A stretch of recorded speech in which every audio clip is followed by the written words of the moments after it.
this trend, dramatic fires with so many fatalities and home losses. So it's something like 18,000 structures in 2018 from a single fire in Paradise, the campfire.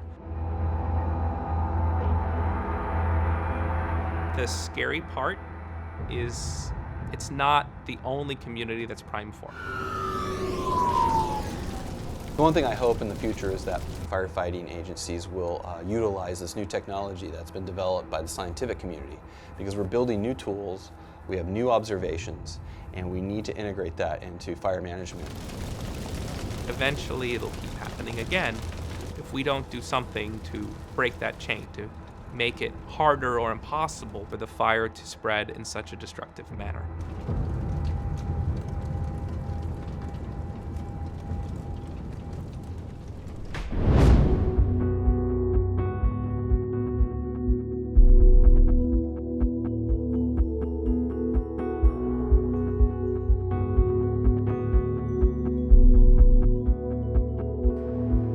Really focused on understanding the fire itself.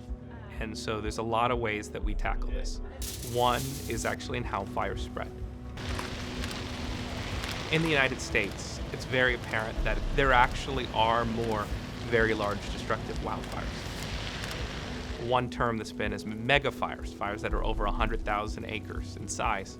And these fires have been driving up the trends. There's multiple reasons for that. One is the choices we've made in fire management in the United States. We've taken fires off the landscape, which means that now the fuel is built up and is going to burn in the worst possible fire conditions when we can't control it. We've moved to where the fires always used to be, in what we call the wildland-urban interface. And finally, climate change. So in some areas, you see long-term droughts, you see changes in weather. California is a great example. The fire season used to be, about 6 months.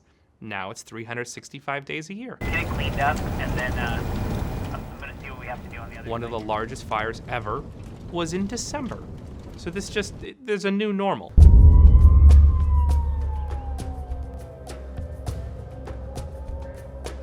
So lots of wildfires in California start in the grass,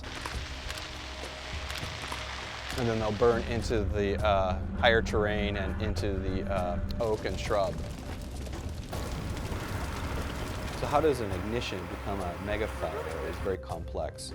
If you have an ignition and it starts burning, if it's really windy, it's going to start burning and spreading rapidly, so you're getting lots of acreage burn quickly. If the fire gets into a canyon, it starts accelerating up that canyon. And if it gets so big by the time the aircraft and the firefighting crews get there, then it has the potential to burn even more. Embers are very small particles that fly in wildfires. We're simulating them here with small wooden dowels, but in reality it can be pieces of bark, it can be pieces of structures, and they get lofted into the plume. Those are actually responsible for most of the losses in a wildfire. So we know the wood shake roofs are very bad. They're very easy to ignite, and those wood shakes break off and loft into embers and fly miles and miles downstream.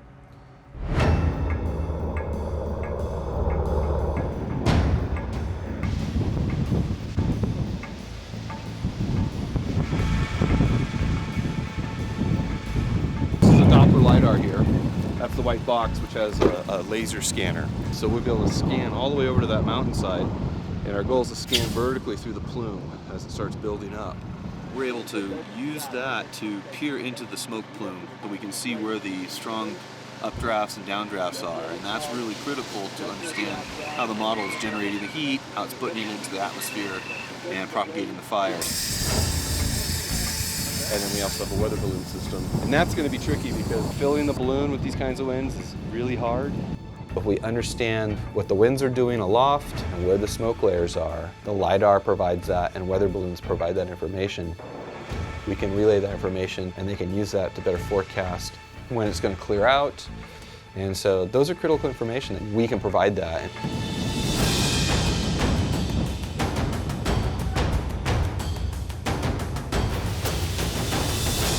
Fire management agencies should be utilizing the current state of the science and technology. I think there's a lot of room for technology to improve the way that we fight wildland fires and the way that we prepare for wildland fires.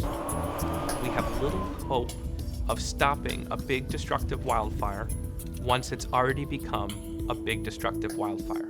I think that's the big change. We need to make it so that it's something that we can actually fight, so that it's something that we can handle.